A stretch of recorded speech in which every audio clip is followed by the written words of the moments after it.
Ganda ng looks, oh, kahit mumurahin to mga boss, no? Ayan, oh, Pro Max. Ang ganda ng looks niya.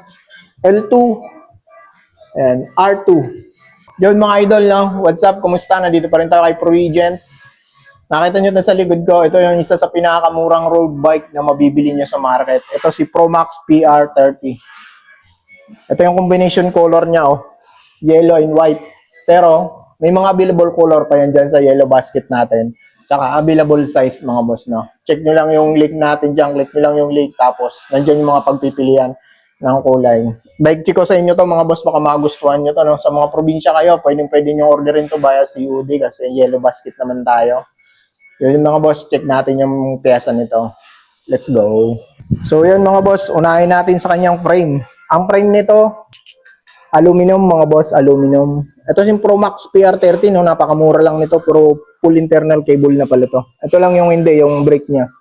Yung brake niya, likod din harap, hindi siya nakapasok. Pero yung sa mga, ano niya, cable niya sa shifter niya, nakapasok na sa loob.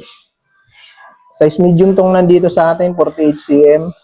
May mga available size yan sa yellow basket natin. Aluminum yung frame, no? Tapos seat post, steel. Seat post clamp nito is hindi siya quick release. Tapos Pro Max niya, saddle.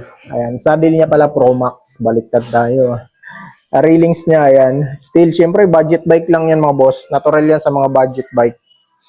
Tapos upgrade nyo na lang kasi ang kagandahan dyan, syempre alloy na yung frame nyo. Kahit lagyan nyo na ng mga magagandang pyesa yan.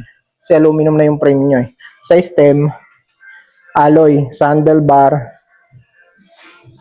steel din yung handlebar niya mga boss. Ayan, upgrade nyo na lang. Pero lumain nyo muna, sulitin nyo muna yung binayad yung pera dito bago nyo upgrade. Ganun ang pag-upgrade ng mga bike.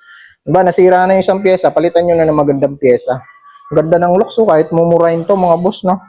Ayan, oh, Pro Max. Ang ganda ng looks niya. L2 and R2.